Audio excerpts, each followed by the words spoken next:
Hey guys, welcome back to the Let's Talk Digital show by Crazen Media, hosted by official Gaurang.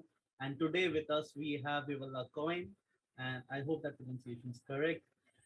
Uh, it's an honor having you here and sharing a voice with you. And I'm looking forward to our this coming discussion and our future discussions.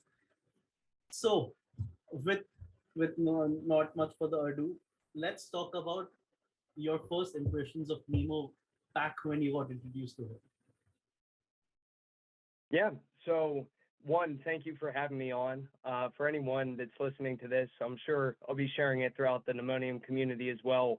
I appreciate what you do for the space and just putting education at the forefront of your videos and podcasts. I know we discussed a little before you started filming how important that is. But hopefully throughout this video too, we can provide any type of insight or just knowledge that helps people feel comfortable in their decisions, be able to frame things in the right light with that additional information. As far as Nemo goes, so I followed him in the Twitter space for a while prior to actually interacting with him directly. But my first impression of him was always kind of the same way I view some of the other. I hate using the term influencer, but someone with a voice in the space that has impact on other people.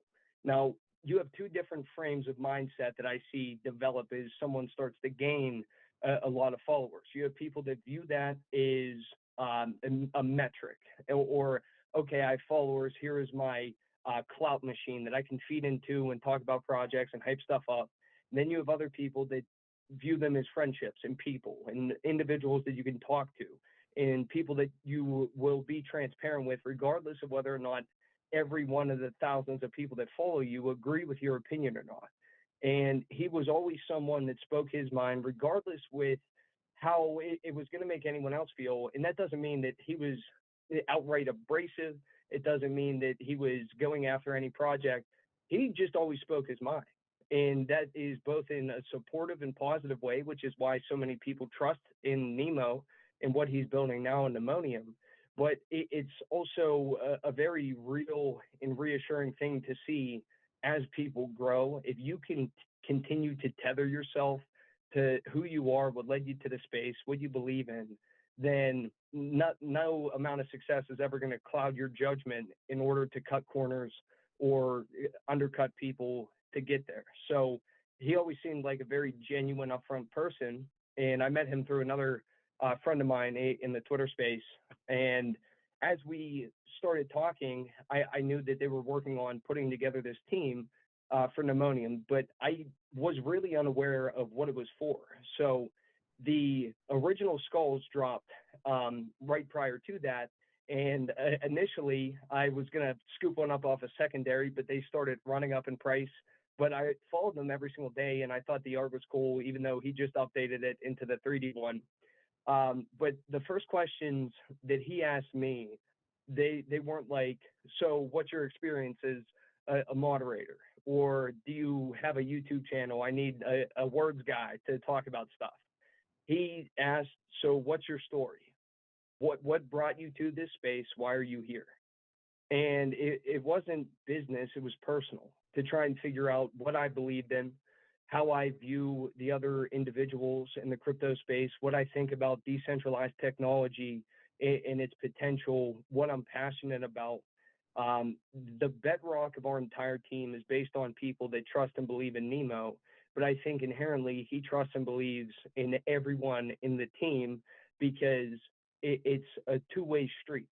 They supported him when he first dropped those original skulls, and everything was built on top of that. So after getting to know each other, we're much more similar in real life than I ever thought. And it's funny because the more you meet individuals, even people that have big channels or projects, a lot of people are very similar in what led us here, because you'll hear everyone scream, we're so early, we're so early. Well, the people that are here, especially in Cnft, because prior to smart contracts, prior to the $1 million a day market that we have, those were people that were just passionate about Cardano to begin with. And with Cardano and the values in science-based practical solutions they have and the people that they want to help, a lot of people gravitated towards that because of the idea that this is what cryptocurrency is supposed to do, as opposed to a lot of other things that might not have the best interests of the whole, and instead only the interests of a few. And I think over time, as the Nemonium ecosystem grows, and we have these different phases coming out, and there's actually a pretty cool article that someone's doing that will come out, I believe, either today or early next week. But we're kind of viewing it the same way of do the things for the right reasons, the right way first. Don't just run out and say, yep, here's our guaranteed plan. Here's what we're going to do. We're going to go buy everything, because it takes time. You've seen a couple different DAOs pop up, and actually one just disappear with all the ardent fishbowl gang yesterday. That is a product of a few people serving themselves from the many. And we've seen enough times in traditional finance, in traditional business, in traditional government, that is how our current system works.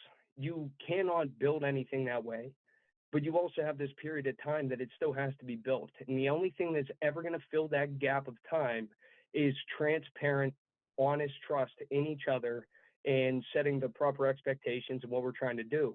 And I think that whether it was me meeting him at first, watching him from afar, working on this, or seeing the community that's coming together to build different things, I think that he's done everything the best way possible to allow us to have that potential moving forward.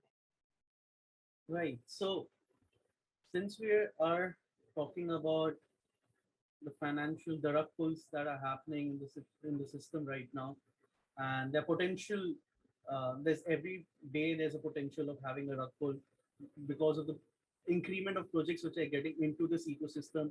Looking that Cardano is increasing, there's just a lot of eyes on Cardano, and people are actually keeping up from Ethereum, from Solana, from uh, other investors. In terms of brands, there are brands who are actually looking into entering Cardano instead of Ethereum. So just because there are a lot of eyes, and the concept of DAOs, which is pretty much the frenzy right now.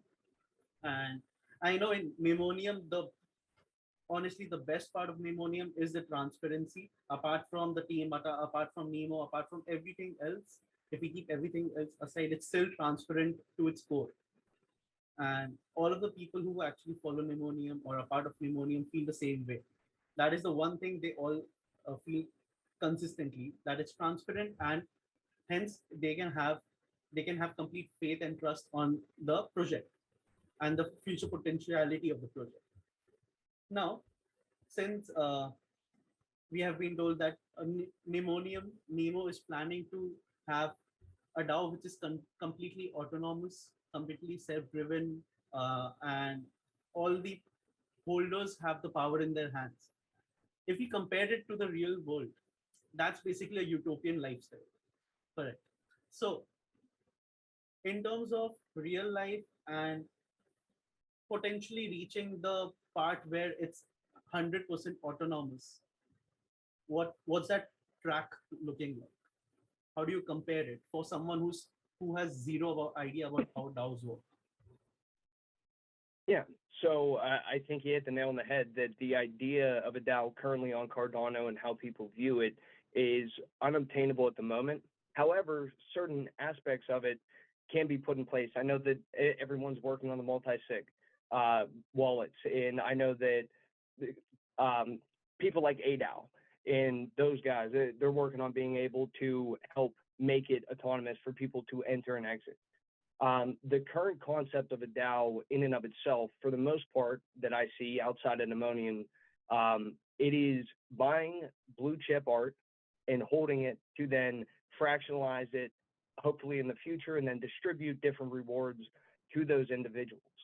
That's a lot of what I've seen. And whether it's under the guise of a DAO currently, like, oh, we're a DAO and we'll get there, or if it's, I think one that I like their framing of it is the Secret Goat Society. I've always been a big Goat Tribe fan to begin with, but they view it more of like an investment group at the moment. at least from everything that I've read, and they put a lot of due diligence into their proposals and things of that nature. What we're trying to do is say, okay, for the idea of a DAO, it isn't meant to simply be three people putting everything together and everyone else just sitting there, hands out, like, okay, where's our value? What do we get? When can we fractionalize it so we can exit? And even if that were the case, we could have bought, a berry as well. We could have bought a bunch of space buds, and they would still have roughly around the same value as when a lot of those DAOs were first launching. It's up a little bit, but if you take those profits and divide it by thousands of individuals, you're still not getting more back than if you were using that Cardano to go and invest it in different side chains of Cardano, different crypto projects, different mints of projects that you believe in or you're doing your research. So the way we view it is build a community that inherently can create value itself. And we can do that in a couple ways, some of which we've already talked about, but I'm going to highlight for anyone that's watching this. One, supporting the artists themselves to be able to come in and create phenomenal art. A lot of big blue chip projects, they're already priced out for most people to purchase on their own. If you're just coming in, like a lot of people don't have $5,000 laying on the side to change it to Cardano, learn how to come into CNFT and buy a single Claymate because they started taking off. A lot of people are priced out of that. A lot of artists, when it comes to finding exposure, it's difficult now that everyone's coming over. You were talking about different chains, not only blowing up in their volume and oversaturating their markets in Ethereum and Solana, but then people coming over to Cardano. I remember when some of the old systems were just being put in place, like to track different projects, like Token Ref. There was only like 7 projects listed on there, and you could go on CNFT tools or Open CNFT, and there's hundreds upon hundreds of projects. There's new mints, whitelists, and discords. To have the ability to produce good art, it's more or less a marketing thing than it is just creating the art to be able to find that audience. So within Nemonium, you have right now 1,700 people that trust each other, that have an open dialogue, and can support artists that we want to support, possibly either using the treasury funds down the road if we can vote on different proposals.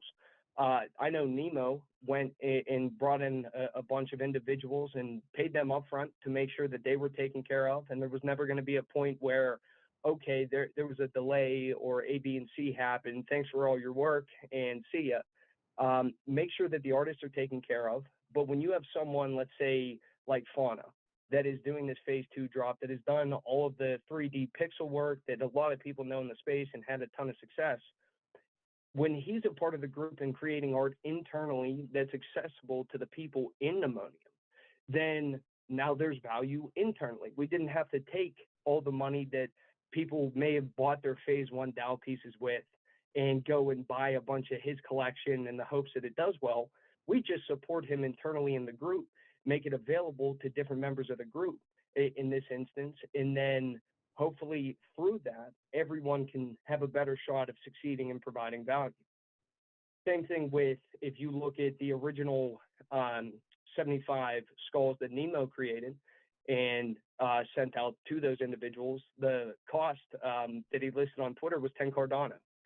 So for 10 Cardano, those people that trusted in him got those skulls, and a couple people sold them really quick. A couple people held on to them, but there was never an expectation that anything else was going to come from that other than Nemo's going to create something, and he'll say every single day, he's not an artist, but he wanted to know what it would feel like to create something and to either feel the support or lack thereof, depending on how it was going to go, and he wanted to give something back.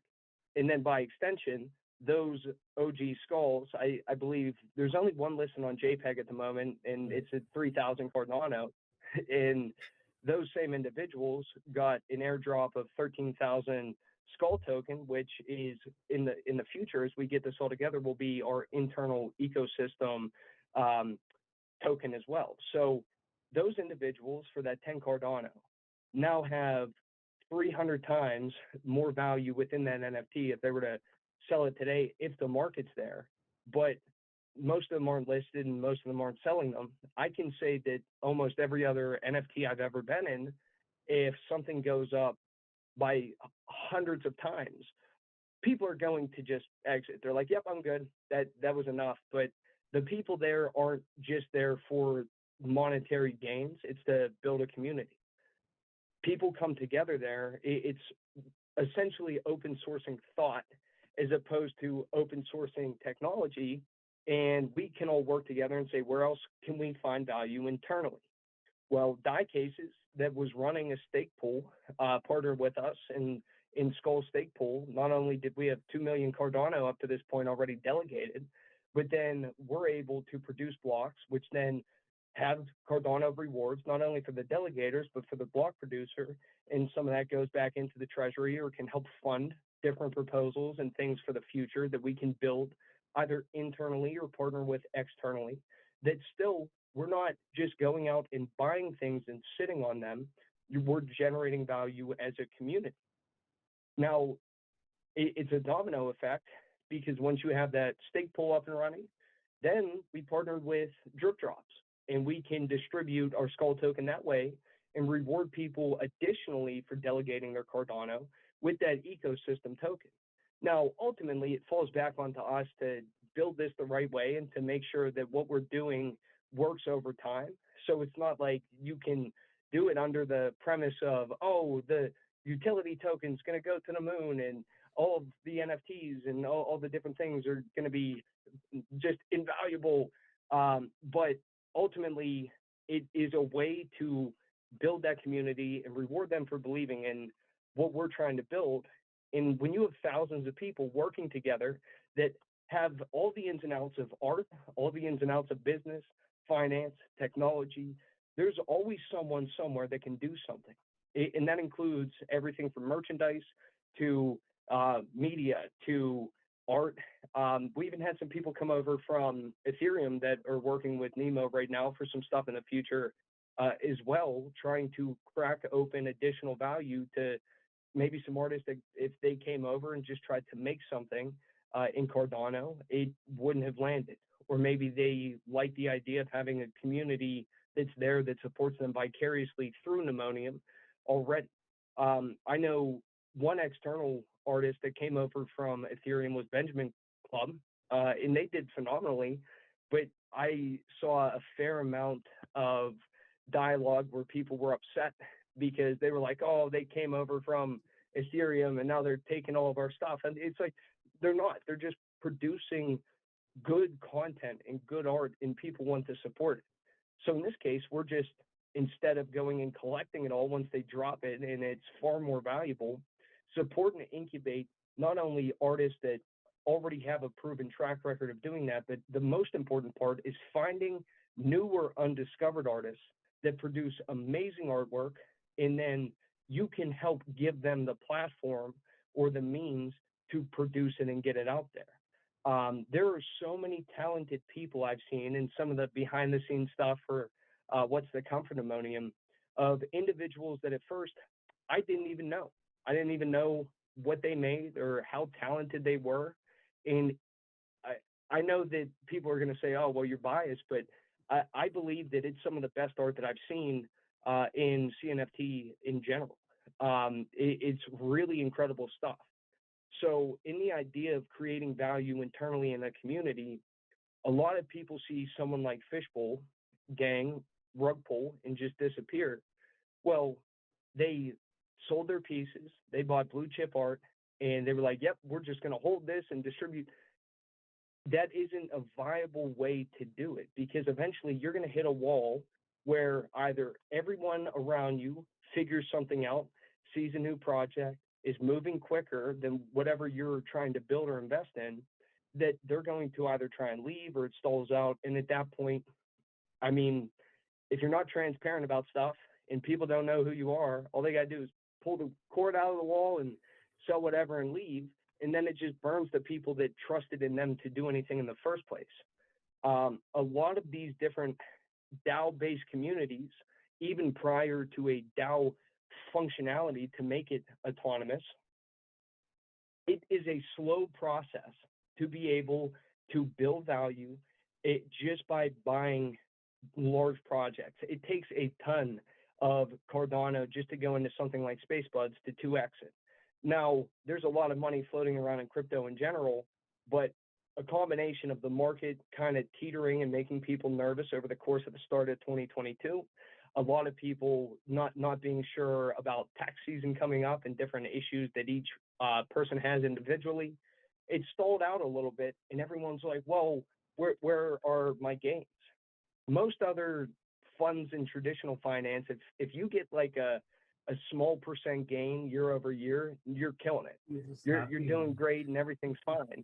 It's just people are so desensitized to profit in Cardano, CNFT, crypto in general, that you could do well and make money in this space, log into Twitter and scroll for half a minute, and you're going to see 5 people post their 500x, moonshots and different gains and all the things that they did. And people it's just market psychology. They're not going to have the patience to be able to do that. So instead, focus on giving them something to build and something to work on, or a platform to pitch their ideas.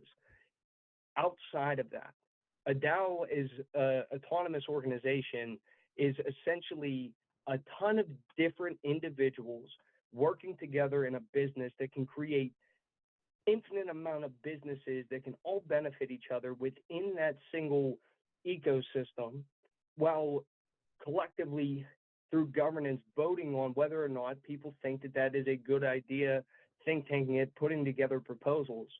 The amount of opportunity that can come along with that is incredible. It is just a matter of having the patience, having the trust, not misrepresenting it, and then choosing to allow people to find value in themselves and the people around them, as opposed to purchase it at a premium from elsewhere. Right. So there's a follow-up question on it. Just something that came to my mind right now is that once it's autonomous and people are voting for something on a particular agenda, does the same concept of having the number of token is equal to the amount of votes you get still relevant? Because then that's the same societal norms which are carrying forward to basically decentralized community, which is the more power, the more assets you have, the more money you have, is the equal to more power you contain with yourself. Does that logic still like carry forward? Is it still relevant? Yeah. So what you're going to see is the official breakdowns and how they're used in the autonomous sense will not fully go into effect until the other phases are done and we distribute all the different voting pieces that would be within that ecosystem. So I'll answer it in 2 ways. One, yes, having, let's say, an OG skull may have additional voting power within that at the end of it as we structure it out. But in this case, there's additional utility within that specific piece or that specific phase, being the first to where everyone that had one of those OG skulls was automatically whitelisted for Fauna's drop that's coming up here shortly. So it may provide different opportunities in that way.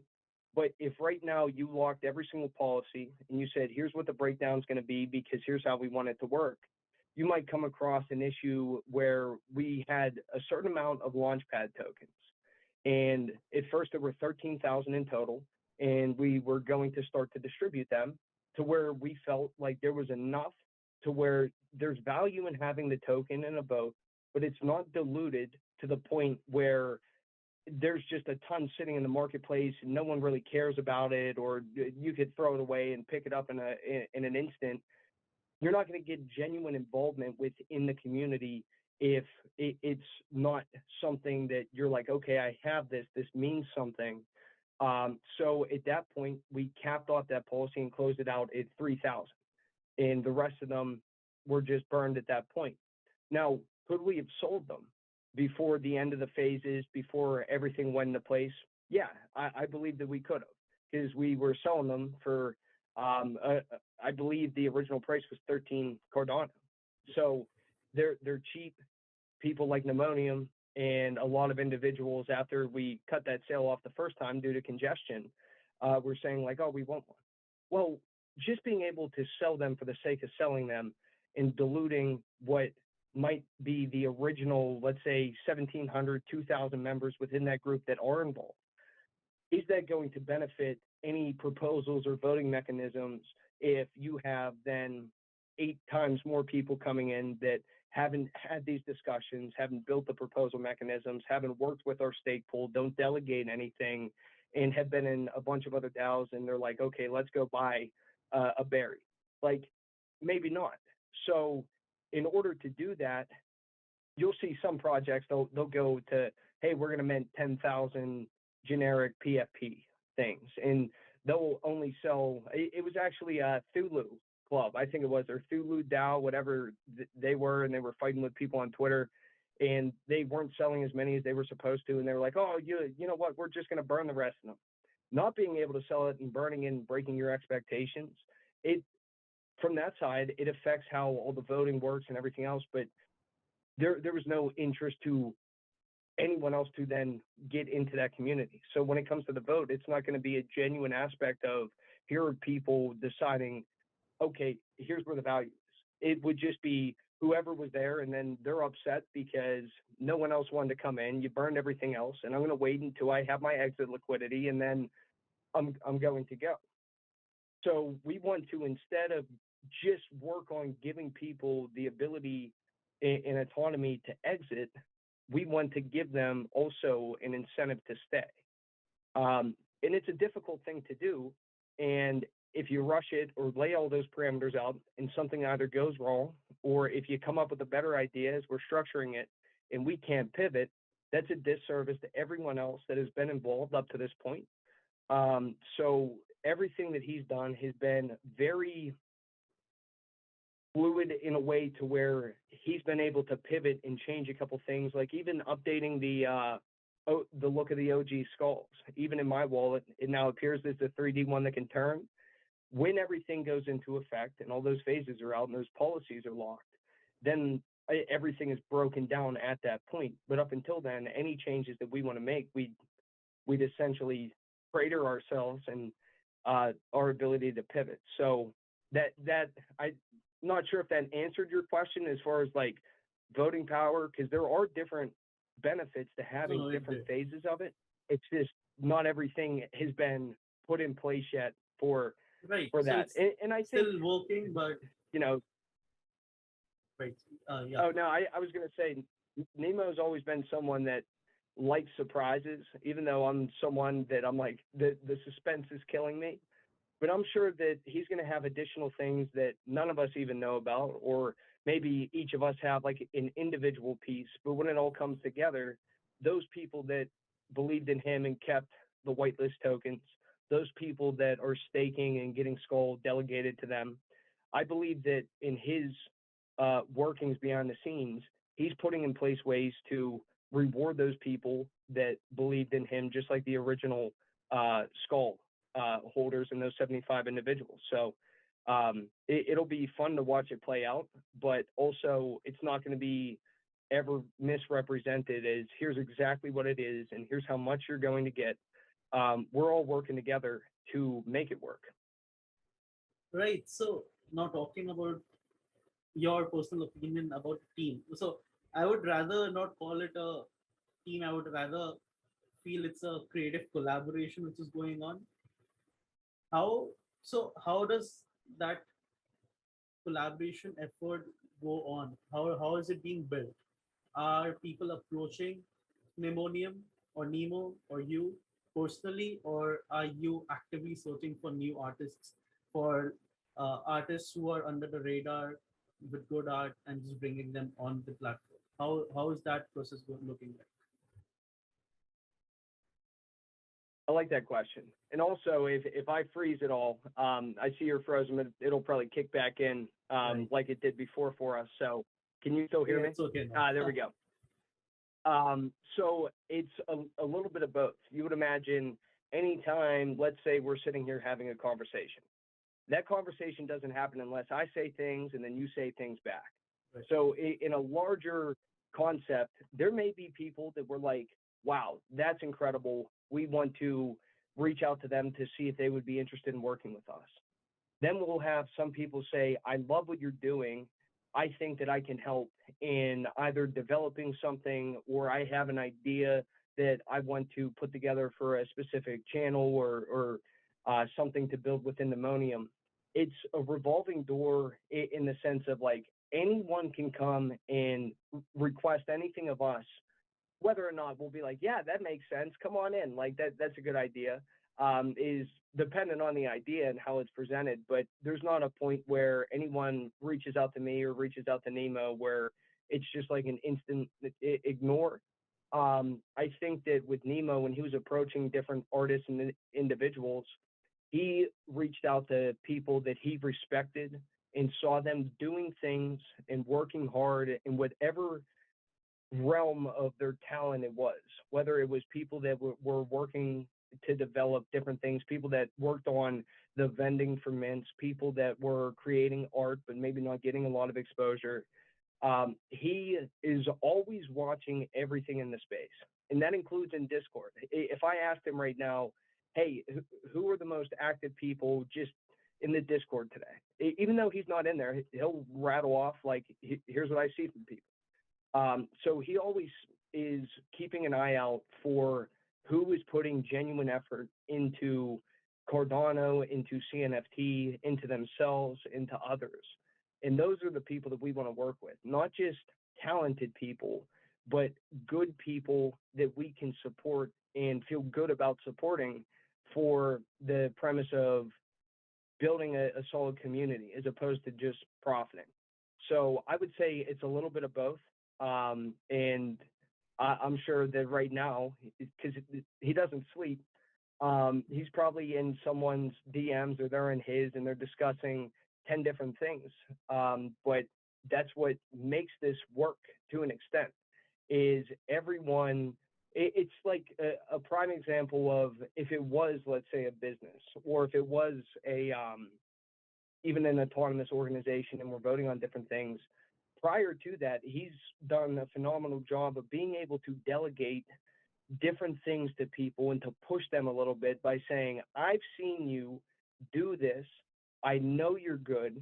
Here's maybe this big opportunity or request that I have. If you'd like it, like help establish merchandise and set up that company, create a logo, and that will play into everything as it comes together. Hey, do you want to collaborate and let's set up a stake pool and I'll reach out to Drip Drops and see if they want to partner with us to provide further value. You know, do you want to create a channel? We're actually working on one. We reached out to someone else in the community to create a additional tab in Discord where what we're going to do is this individual, not only we're going to make them a mod for Nemonium, but they're also going to have a specific function where they already mod for a couple different channels and they're very in tune with what's going on in the CNFT space. Different new mints that are coming out, different artists that are coming in, anything that might happen with rug pulls or value, or even Cardano updates and news. So we tasked this individual with going and collecting information on what's coming up next week. And in this channel, it's not going to be like an open channel for everyone to shill stuff. And it's not going to be, hey, everyone talk about what project you're excited for. It's going to be a closed channel, just like Femonium is for the women and LGBTQ community to go in and have a conversation in that space where it's not to make it exclusive. It's to allow them to talk about their experiences without hearing from someone that isn't living that experience, that what they're saying is not applicable. In this one, it'll be a closed channel on Discord, and it'll be for the artists. Now, these artists or anyone that's building stuff in the space, you cannot build your project, create art, and know what mints are coming up, what opportunities are on the horizon. And we've seen enough times, including with Fart as well, as she's working on things, that she's like, she was so upset she missed Pendulum that just came out. She was like, oh, I love the art. Artists provide the most value to us as a community and what they create, but they also give up and sacrifice a lot of opportunity on a daily or weekly basis because they're head down working on their items. So even in a way, if we can have conversations and have this person that just came into Nemonium, super active, super excited about the project over the last couple of months, give them the task to then create that newsletter, that breakdown of, not, hey, go mint this, go buy that, but here's just the information about what's coming up. It's going to help the artists. It's going to give them more exposure to projects themselves and keep them on their toes since they're doing it anyway. Items like that you can just reach out to someone and say, hey, we have this idea. We're not going to make you do it. We're not going to hold your hand over the fire, but we see how you interact in the space. We see how you interact on, Twitter with the community. We think that you're right for this role and you can bring a lot of value to other people. Would you like to do that? And they were like, yeah, absolutely. But that's another individual that as we start to make these proposals and vote on things and try and create and build stuff as a community, that is an involved individual that is going to engage in those votes purposefully instead of looking simply for a way to exit if we do our things right. So it's always important to have that open line of communication and to take not advantage of the community around us, but to understand that everyone within a DAO-based organization, or I guess a potential DAO-based organization, has the potential to add value to that community. Right. Yeah. So now, since you mentioned Femonium, how quick was that get set from discussing that we need something, a safe space, not necessarily a safe space, but an open space where people can talk about whatever they feel like, and no one will be judged, and it will be completely neutral, and people can just speak their heart out. How quick was that set up from the initial discussion to actually having that closed channel and then actually part modding that uh, particular channel? How did that happen? Same day.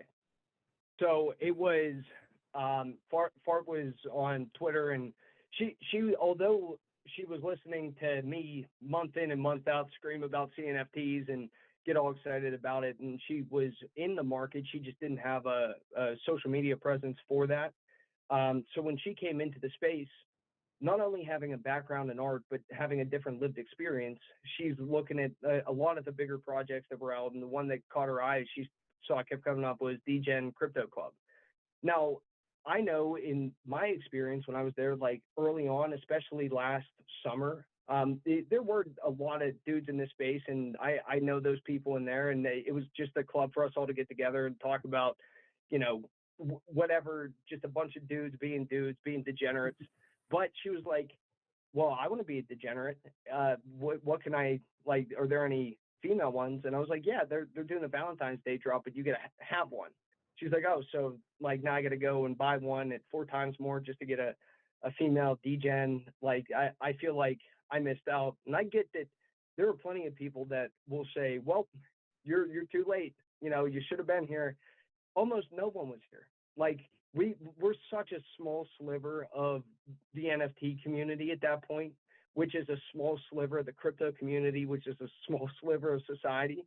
Like, telling someone like, oh, you should have been here, that's not a good enough answer.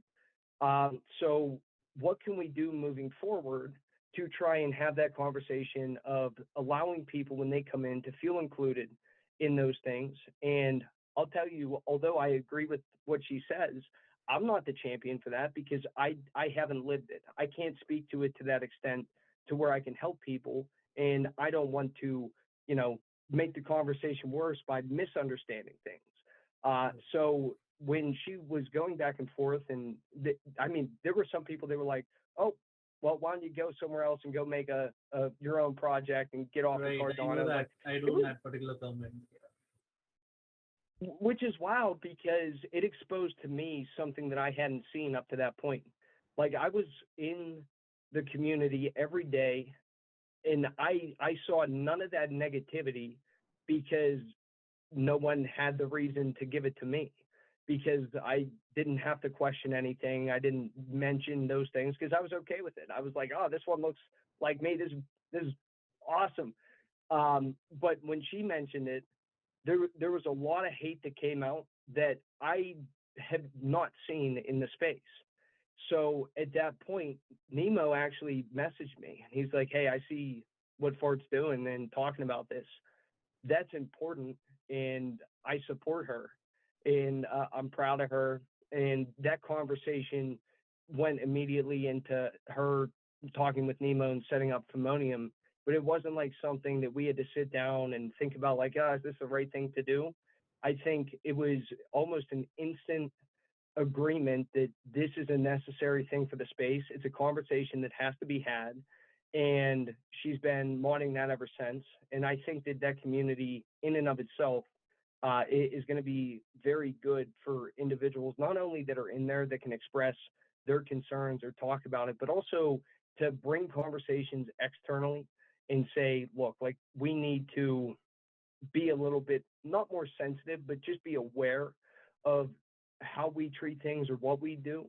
And of course, you're going to have people on either end that will still be upset, because I am friends with a lot of the people from DGen Crypto Club. I am friends with a lot of the people that maybe not the ones that are saying the terrible things, but if you are in a project and your profile picture is the same as like the last 5 people that were just telling someone to F off and shut up, Right. you It's start to subconsciously getting in associate your that, mind. yeah, you start to associate that toxicity with the project. So I was in this middle zone of I know a lot of these people. Some of them are super, like some of the nicest people I've ever met. But how do you cross that bridge to saying like, oh, you know, this isn't right and you have to change it? Because if you just jump into the Discord and mention it, which was the whole debacle that came up with FUD buddies and that whole issue there, sometimes that echo chamber is a little too loud.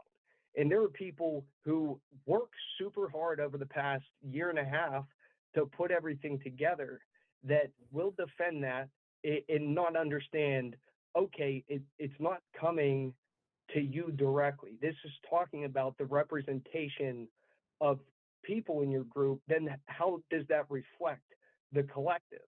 And you try and have these conversations 180 characters or however many characters, 140 characters at a time across 128. public forums and in Discord.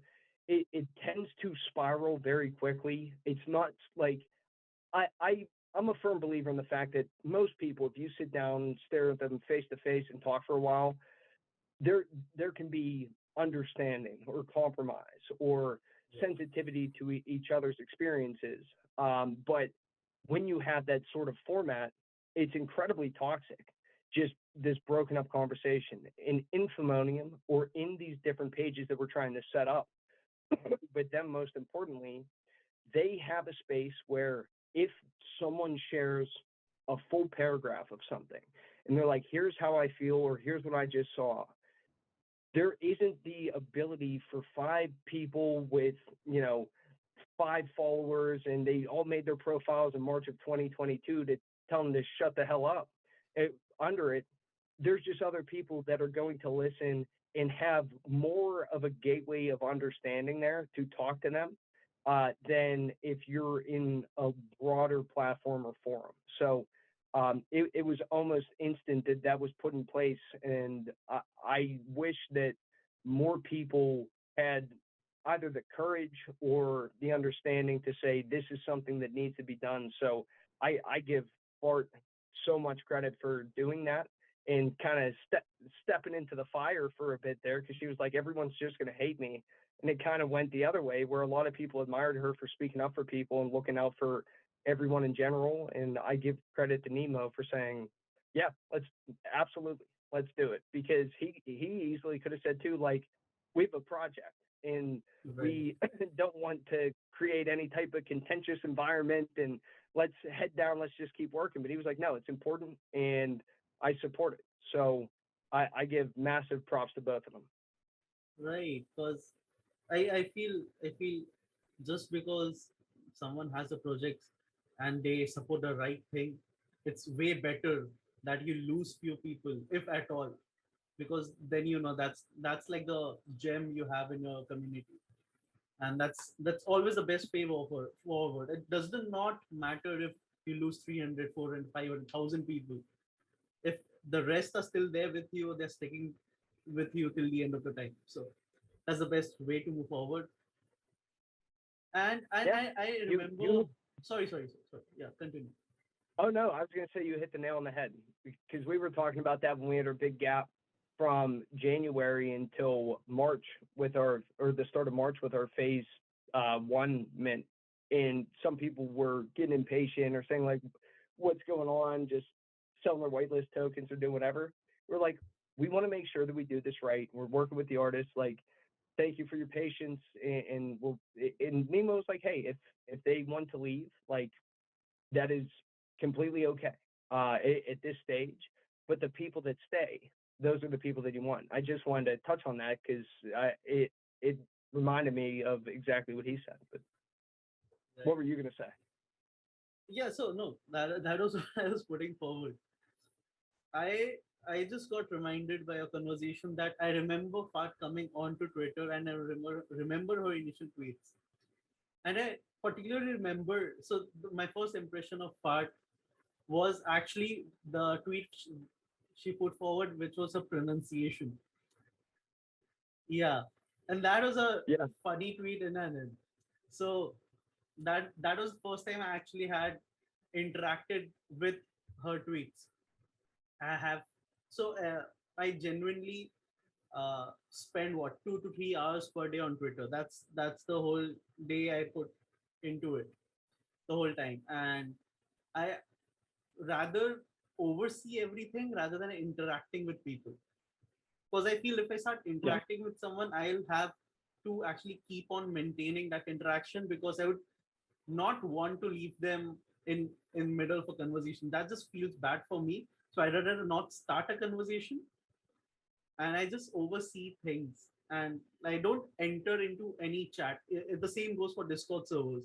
I might be in hundreds of Discord servers, but I don't interact. I don't write a message because then I feel that I have a responsibility to continue mm, building that relationship, which I know I cannot maintain in a long run. So I keep my interaction to the minimum level. Hence I feel that's one of the cons why I cannot ever grow my Twitter channel. but I all the followers I have, I know they interact with me with all of their heart, so I'm completely good with it.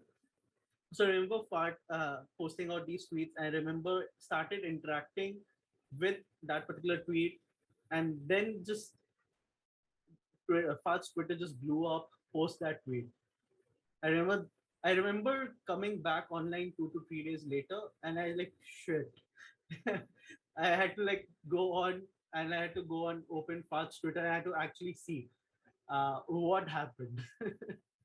And that 2 days was the period where the whole I don't know if I want to say call it drama, because how that's how people actually feel it is, regardless of oh the yeah, content. People call it drama, be it for someone thing good, something bad. It's in the gender sense we call it drama, and I feel that's a very negative word to put forward, but that is how people understand it the yeah, best.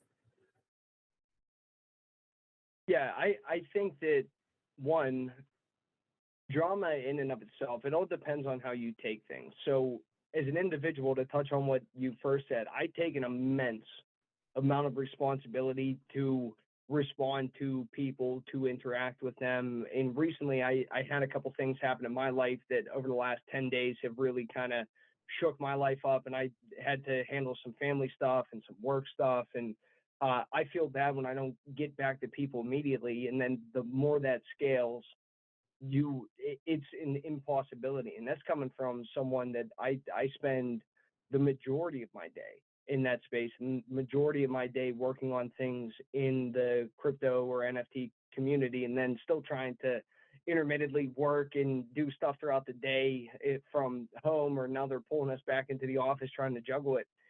It quickly burns you out if you don't take a second to say, okay, like I'll get to everyone, but it's starting to outpace me. I struggle with the same thing. And if I had a solution, I would tell it to you, but I don't. And I'm sure that as it scales, if it was ever to the point where Nemonium or any of us needed like a social media manager, I wouldn't do it. Like I don't want anyone else responding to stuff, speaking for me. I like the interaction, and I love this space, and I could talk about it all day. But then again, I'll die on this hill of And I feel if decentralization as you being just an like hire absolute. someone else, you will lose that genuine responses or genuine stuff because that comes out directly from Yeah, the heart.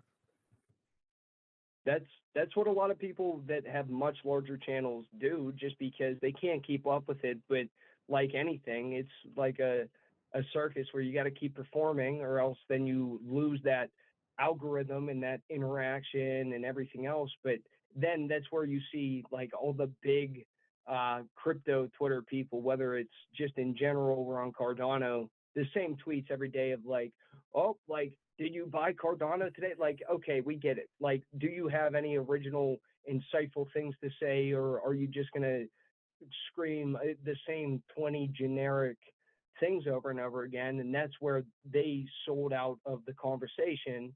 And instead, they're just business individuals, and they make things for doing whatever. And then the second part is, as far as drama goes, when you're having all these different interactions, people interact very differently on the internet. Everyone can say whatever they want. If someone is jaded or upset or afraid, they can be very toxic and mean and angry. If someone is excited and passionate, you would think that they hit the lottery typing in all caps and 15 rocket emojis and everything else. Realistically, those interactions and communications are unsustainable to begin with. If we spoke to each other with the amount of passion, good or bad, in a format like this, if it was that same energy that was just shoved into that tweet between you and I for these 2 hours, I'm pretty sure my beard would burn off. We would just, it would be so high energy of just like one thing after the next after the next. Right? Just Big non-stop big rants thing. going on. Yeah, it's exhausting because people curtail these tweets and they sit there and they look at them and they reread them, and they can say, okay, this is picture perfect and it's exactly what I want sent. But then you get someone on the phone or you meet someone in person and they can't speak to it, or they have like one or two things to say and can't carry a conversation, or maybe they just view things a lot differently than what they present themselves, but they're doing it for the interaction, or they're farming engagement for maybe their own self-interest or their own mint coming up or their own company or their own potential.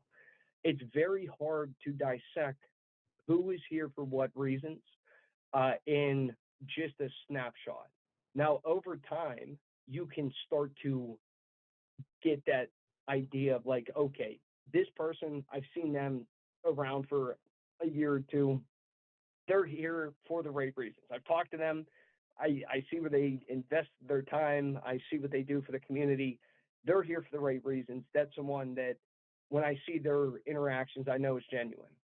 But for a lot of people, it's very, very hard to discern that. So when it comes to people defending things that they believe in, or defending projects that they've either created or believe in, or even defending that the other side of whatever argument is wrong, whether they have the contextual ability to understand what they're even arguing against, that passion then gets condensed into those same just bombs of just high energy, very intense tweet after tweet after tweet. There's no conversation. There's no brake pads to slow it down. And you can say whatever you want over the internet because someone else isn't in the room. Like, you don't have to worry about the consequences of your words there. You can put the full action and meaning of your words behind them. And I feel like it goes from 0 to 100 miles an hour very quickly, and then it's super hard to calm that down after the fact. And I don't mean like, you have to go all Will Smith and run up and slap them on stage because they say something like that. Like, it doesn't have to be to that point, but people aren't like that in real life. Like, you could probably think maybe of a handful of people you've known in your life that would just get in your face and say, you are a terrible human being and I hate everything you're doing and here's why you're wrong, and not give you a chance to respond and just scream it. People don't interact like that in That's real not life. common. So, so when people talk about drama in CNFT, it's not a real conversation. It is just a series of emotionally charged bullet points, whether they are factual, false, idealistic, ignorant. There's still a series of thoughts that are just thrown out there in this hive mind of conversation. And always at the end of it, it just seems to leave a smoldering pile of jaded, angry people on both sides, because you feel like you can't break through that back end of the conversation, but it's because it is dissipated into 15 other conversations of all those people have half the information, but they love whatever side that they're defending, and they don't even know like why the conversation started, but now they're in it, and then that's fighting. And then the original people that started the discussion are exhausted because they're fighting with 20 different people. So every time they interact, they're just swinging with the full weight of their words. I think that a lot of people through that, though, on both sides, came out of it closer together. Like, there were people on every single side that apologized to each other, learned something, took away from it, whether it was as simple as, hey, like, next time just shoot me a message and then we could just discuss it at that point without me blocking so and so, or without us fighting about it in the Discord and echo chamber. I know that we represent different projects and we apologize. There's a certain way to treat people, and we'll do better.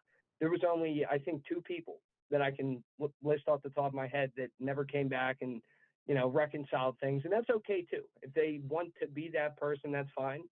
But a lot of people took better versions of themselves away from that, I think. And the conversations have to happen. The only thing that I would recommend for anyone watching this, if you find yourself not even at the forefront of that, because that was pretty much the news of the day for all of CNFT. Hopefully no one finds themselves in that type of drama or conversation. But if you find yourself even coming across a post and it's about a project that you like, or if it's about a project that you hate, or if someone's defending or arguing against something, don't respond with, hey, how about you shut the hell up, and you have no idea what you're talking about, hashtag not going to make it. Like, have a conversation, understand where other people are coming from. So oftentimes the collective decision making that makes the most sense is often directly in the middle. We just can't get there. Right. And I couldn't even frame it way better. Right. So, just a break. Do we have time? Because I think we have already crossed that 1 hour.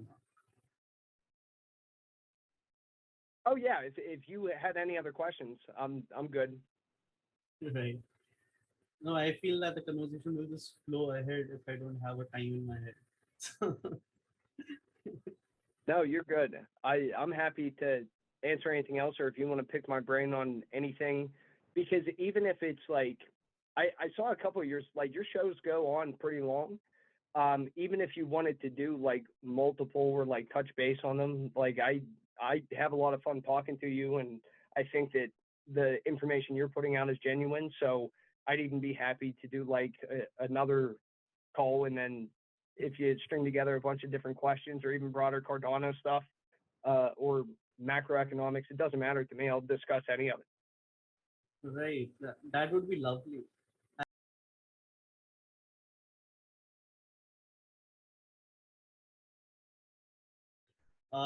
Handling a wallet. Yep. Whenever we minting, we see Shelly wallets, and people have no goddamn idea what that even means. It's just like Yep. someone recommended it Nami or CC or Yuri or Daedalus, and they just downloaded it without even understanding what's the workings behind it, or like, sorry, or is it like, should I use Sunday swap or Musli swap? What's the difference? How does it look like? So these are stuff which people actually have confusion getting into. No matter how much Yep. paper they read, no matter how many videos they see, they actually don't get that basic essence, the basic difference between all these things. I was actually planning that if that's something that interests you, maybe we can talk about it later offline over text. Yeah, I'd be happy to help contribute in any way that I can. I think that a lot of the big stuff for me, not even from like a functional aspect of getting into the wallets, or because I know that's difficult, but I think that that's difficult because people have a misunderstanding of what cryptocurrency is, how blockchain works. To be able to first grasp, like, okay, I have this wallet, what is in it, and how does it interact with things around it? Right. It's important that you understand from a blockchain perspective, why is Cardano different than, let's say, Solana? Why is it different than Ethereum? Those transactions that they go through, how do they represent themselves within, let's say, Cardano scan? What is actually happening there when I interact with things through these wallets? When I have my wallet operational, which I think that's the easier part, is just showing here's how the wallet looks, here's how you set it up. Right. I think that's the easiest part. But then once you have it set up, you can put Cardano into a stake pool. Well, what does that mean? Most people in most YouTube videos will say, well, you send it over and the stake pool operator will produce blocks and you'll make 5% APY, passive income. Well, okay, but that's a simplification. Why does Cardano operate that way? And you tie it all back together in the sense of the decentralization of these stake pools and the community driving 100% of block production that is the differentiator between us and a system like Ethereum or Solana, in the sense of you need multiple different things to make a cryptocurrency that is accessible to everyone in the way that it needs to be. So it has to be scalable, it has to be fast, it has to be affordable, but most importantly, it has to be decentralized. And when you see something such as, let's say, the Ethereum Solana, I saw Axie Infinity had a $600 million hack. When you have people coming in and hacking money out of these different chains, what we're trying to avoid is by distributing all of that, just like Bitcoin isn't hacked, Right. because it is so distributed that you need like a global EMP to disrupt the network at this point. It makes it so that it protects and secures everything that you do within that chain. That took multiple years of preparation from a Cardano standpoint. And when a lot of people are looking up, should I come to Cardano? It's not whether or not we have functional wallets that can sync into JPEG. It is what makes us different, because Solana's got all these NFTs over there, and they just announced earlier that they're going to be allowing Solana NFTs on OpenSea, which was a big deal, but you saw that coming, which I think it doesn't matter. I think it's just going to dilute the entire site, because there's so much at that point. Good luck picking one that is going to do anything. The amount of, like, side note, but for Cardano, that's already been done. The decentralized part is already in place, stake pool operators producing everything. Now, ultimately, we do have the final eras to go through to get full autonomy and governance, but it's leaps and bounds ahead of something like Solana. If that shuts down, people are like, Solana is so fast and cheap. I'm like, yeah, I mean, so is Visa. If you like Solana, use Visa or MasterCard, because a couple people own that company and they're super quick and they do thousands of transactions per second and it's relatively cheap. Use them, because there's really no difference. The only difference is people that put a ton of money into Solana at those, 50 cents on the dollar buys, they're all venture capitalists that have been taking profit on top of everyone else, touting a system that realistically, minus like their proof of history, and they do a couple things differently, but it's not anything groundbreaking that's going to be different than a decentralized L1. It's just a money maker for the people that put it in there. And I think crossing that threshold of Cardano, like, why does it get so much hate? One thing I wanted to make like a separate video on, but I think it's true. The two cryptos I see get the absolute most hate from different subsections of society or government is Bitcoin and Cardano. Bitcoin, for years, multiple countries tried to ban it. People are still fighting over banning it. The banks hate it. IMF hates it. The Fed hates it. SEC is afraid of it. They despise it, and they see it as the complete downfall of their control of the global monetary system, and by extension, the people that are subjected to it. Cardano gets a ton of hate. Of all the L1s, gets absolute shit on it just constantly. Now, for them, it is because there is not vested interest from the people that run these media companies or that have the big investments in Ethereum 2.0 to where you gotta, I can't pull my shit out because it's staked in there. Well, now they're stuck. They're stuck, and they vested interest in that. They invested interest in Solana because they bought it all super cheap. Push it. They didn't buy Cardano because they didn't understand it, and they thought it wasn't going anywhere and it wasn't going to do anything. And now 72% of the network is staked by users all over the world that validate blocks and push it forward. Do they benefit at all if we help people in Africa, even though that news became a joke because everyone's like, that's your value play? Yeah, it is. There's 1 billion people in that continent that have no access to the internet, no ID verification. That is a value proposition. Like anyone else, they're like, well, Ethereum, they partnered up with, what was it, Visa or another big thing to settle $1 billion USDC payments. I'm like, I don't care. Like, you could do that now through Visa. Yeah, go and move all your money around. You already have it all. There is not an institutional need for this. This is a societal need for the majority of people that have been stretched so thin that they're making it paycheck to paycheck if they're lucky. That's what matters, and that's why they despise Cardano, because it is not in their vested interest to help anyone. A self-sustaining, well-educated, secure society is bad for business, and they understand that. So, like, anything that they could do to disparage Bitcoin from a financial or store wealth side, anything that they could do to, crap on Cardano as an L1 vaporware useless chain that helps no one, aside from the billions of people that need it most, that positioning and that understanding, overcoming that, explaining how it works, why it's important, and the differentiating factors between the other L1s, that's the important part. Then they set up a wallet. Right. So now all the craze right now in Cardano is about 5th of April. Snoop Dogg, Playmates, and IOHK. What are your thoughts? Yeah. Is that going to be a groundbreaking Twitter space for Cardano, and how big? Yeah, it's big. I think that there's a difference between celebrities that just make cryptos or NFT projects. Like, we're on YouTube, Logan and Jake Paul. That it is just I would rather burn my money than invest in that, but they just take advantage of people that believe in them and that don't understand the space. Snoop Dogg is incredibly intelligent in his investments. He knows how to make money. He is in a million different business propositions. He has sponsors and works with a multitude of different other in real life companies.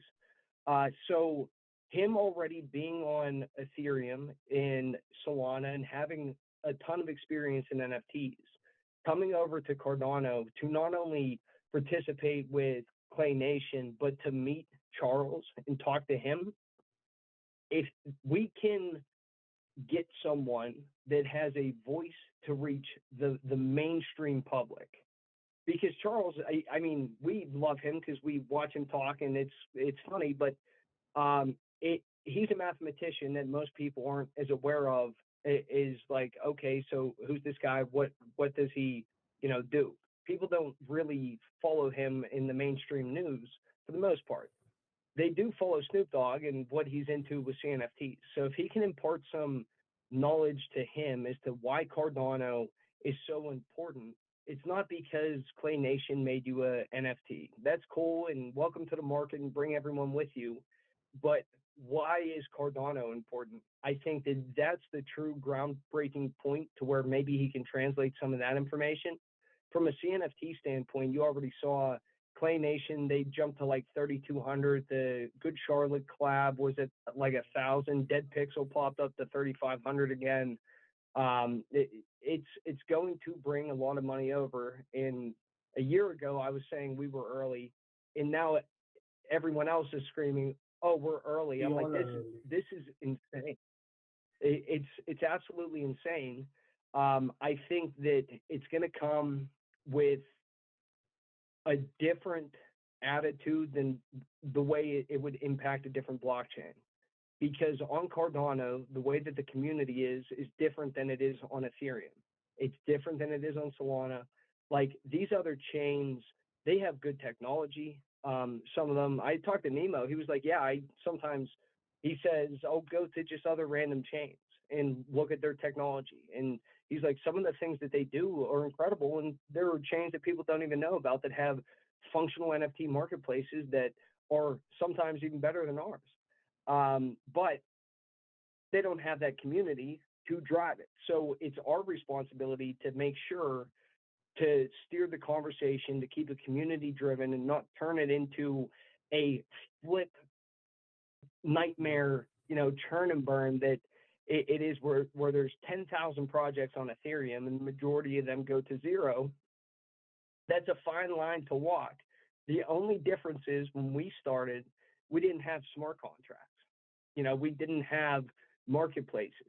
The foundation of this entire community was based on the premise of, oh, SpaceBuds was created. Well, now we have to trade them person to person on Discord and use escrow services and trust each other.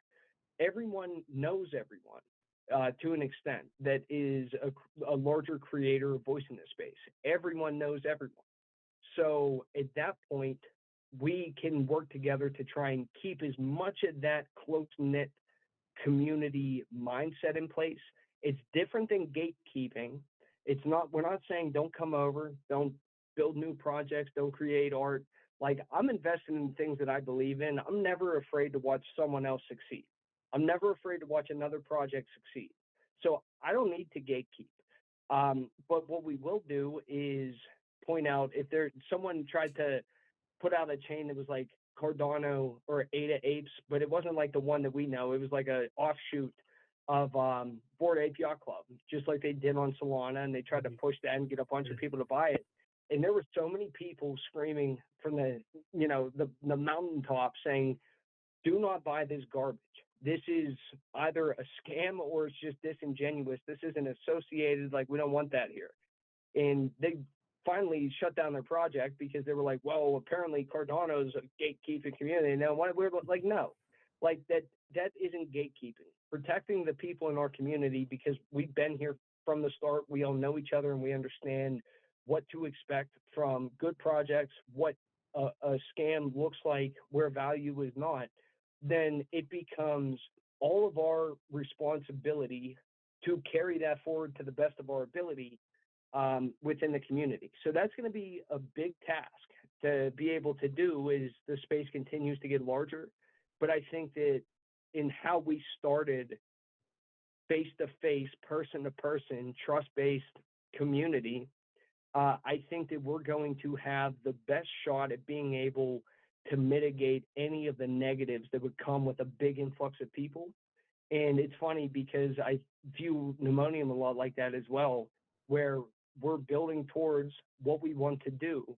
But in the meantime, everything we do currently only works because it all started just out of trust with no expectations and leaning on each other. And then it scaled from there. So it's funny how that all comes full circle. It's going to be exciting. The space, I'm sure, is going to be hilarious. Um, I'm hoping that it comes with some sort of educational breakdown from Charles to Snoop. Like, hey, I get it. You know, Bored Ape Yacht Club, NFTs, funny JPEGs. This is important, and he takes a little section to explain to him. But we'll see. Maybe he won't. Maybe he'll do it behind closed doors because it's going to be more of a focus on Clay Nation.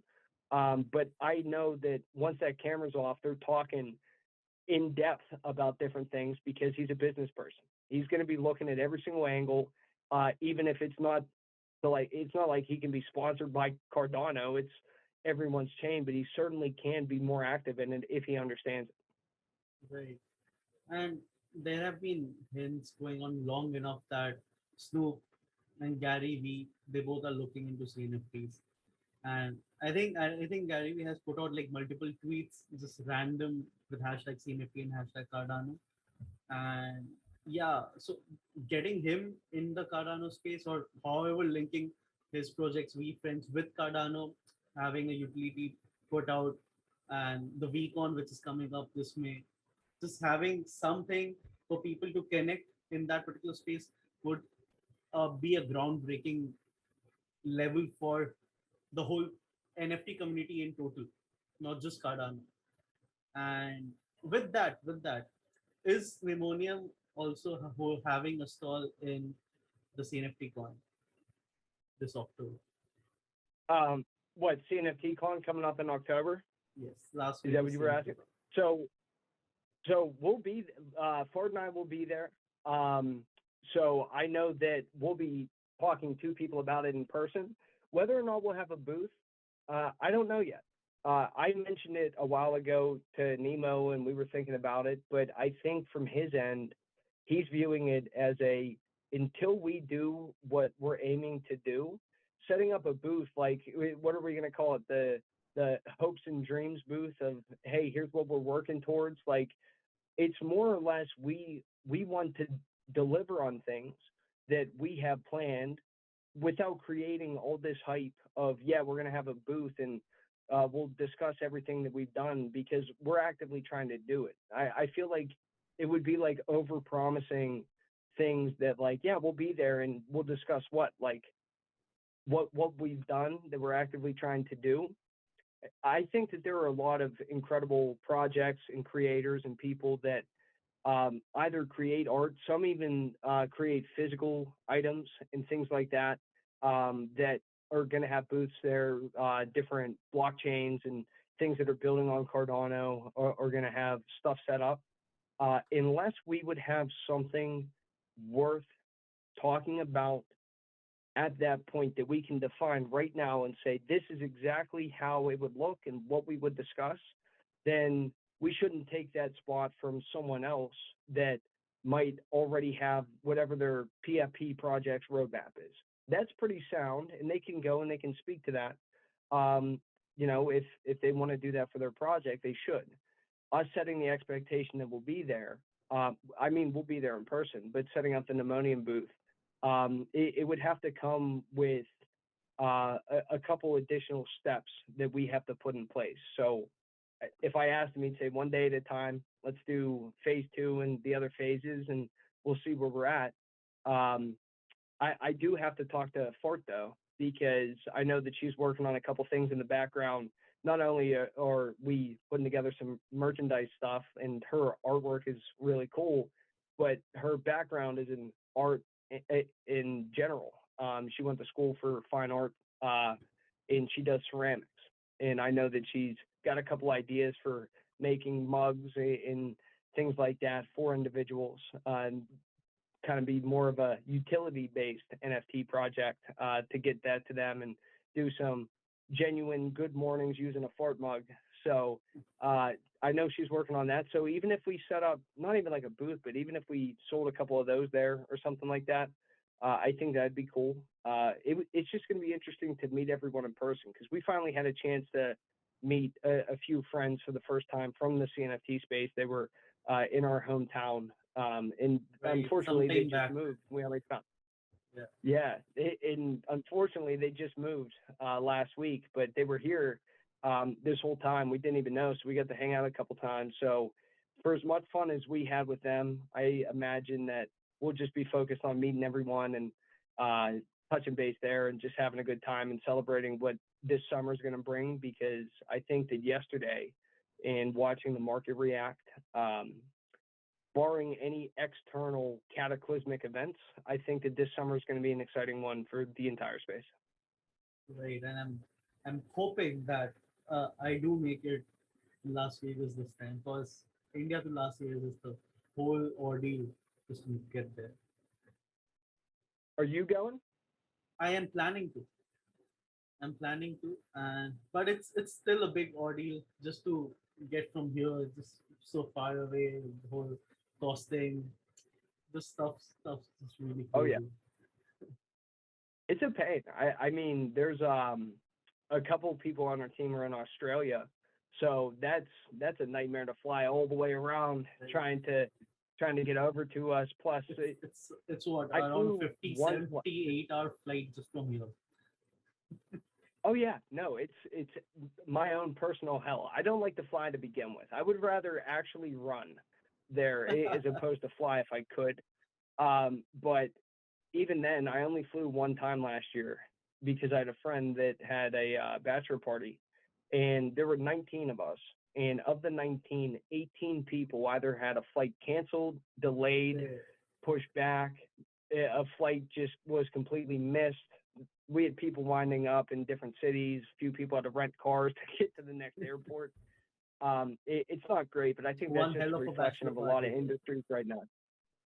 Yeah, like it was actually in Vegas too. So that was my first time in Vegas. So I'll be back again this year for Cnft Con. So I guess that's just going to be a thing now.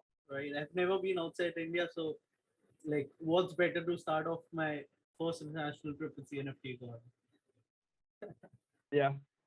Right. So yeah, to end this particular discussion, this particular recording, what's your personal thoughts on this, My which I feel is like the golden period for Cardano's growth?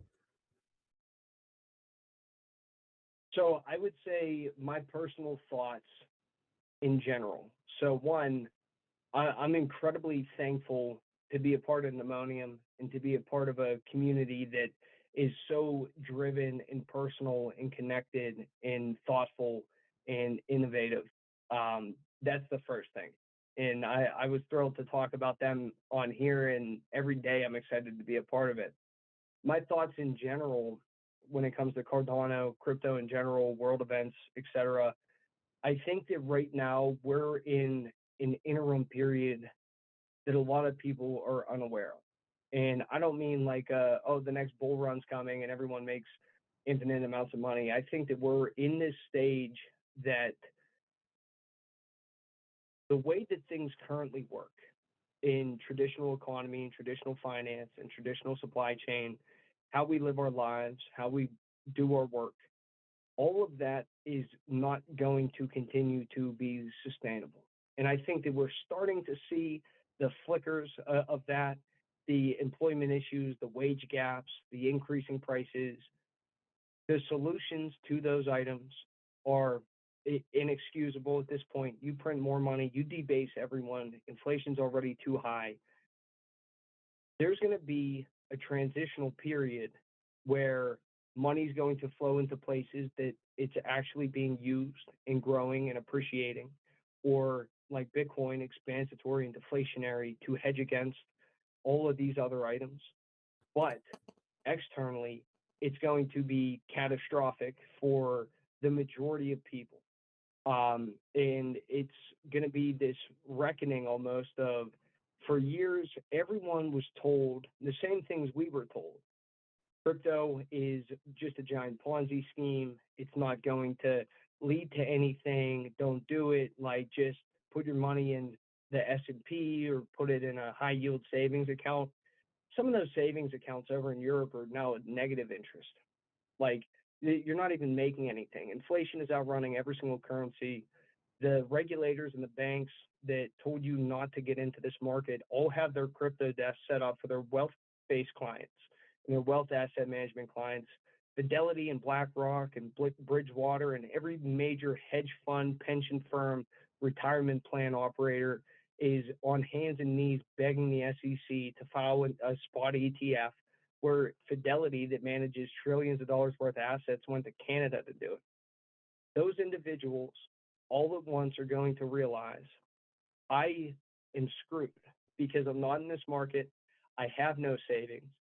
I'm one of the statistics that credit consumer debt is the highest it's ever been, and I can't pay my way out because my money isn't getting me to where I need to be to even afford the food that is now 3 times more expensive. In those moments of JPEGs and gains and we're going to make it, there's a very real problem with the entirety of our global economy and infrastructure. Whether people understand it or not, they are part of an active financial and social revolution. Now, that will become apparent over the coming months and years to those individuals. But right now, people aren't viewing it that way. So my closing thoughts are, if I could take everything that I've done or that I've learned, and even like the things that really worked out, people looked at years ago and they were like, that is insane. You are an insane person for doing these things. And I'm like, I get it. I get how it looks, but it has to be done. And right now, those same exact people are like, that's insane. Like, that's incredible. Pull everything out, just get rid of all of it. Like, you're good. I'm like, no, because it's A, it's not about the money. And B, you telling me to pull it out now after you were wrong to tell me not to put it in the first place, you're going to be wrong again this time. I can't tell you what day it's going to be wrong. But when you come to that realization, it's going to be too late for you to be able to pivot and enter. At that point, even if you do, with everything you have, you'll be okay. But it's not going to change your life, and it's not going to open up new doors of opportunity. It's going to be able to keep your head above water in an economy that will seriously struggle in more ways than I think people recognize. Anyone that watches this video or anyone that you talk to, I want them to recognize the opportunity that they have right now is something that is not only finite in the amount of time that you have it, but it's not like, yes, of course you can buy a lottery ticket or buy some random meme coin and, make it on an instant. But this opportunity is not going to come again because we're changing how human beings operate to attempt to make it to the next generations without completely debasing and destroying everything around us. With that being said, when it comes time to take care of yourself or to pull money or to move it around, make sure that you understand where you're putting it. Make sure that you understand not just dollar amounts and prices, but the value of what you have while you have it and how to use it to further insulate yourself and the people in your life so that everything else that is coming down the road does not land directly on top of you. At that point, that would be my closing thought, is educate as much as you can yourself or anyone else in your life that you're investing or your strategies or the things that you're doing. Make sure you know what you're doing and don't solely rely on the people that are supposed to have your back, that are supposed to be using, whether it's taxes or regulations or consumer protection. It isn't there to protect you. It's not there to make sure that the door will be held wide open for 7 billion people to walk in and be okay. It's not going to go that way. So take as much of this opportunity as you can to make the most of it and to help other people as you understand it. That's really awesome, man. And with that, guys, this is the end of the episode and the recording. Thank you for watching. Stay tuned for the next interview, which is with Guru Brigada and Call Me Nighthawk, coming on the April 16th. Thank you, Viv. Thank you for being here. And I'm looking forward to getting on call with you again soon, probably with some more insights, some more knowledge points, some more love, love for the I community. love it. I love it. I appreciate you. Thanks for having me on. And I'm looking forward to talking to you again. This was an awesome time.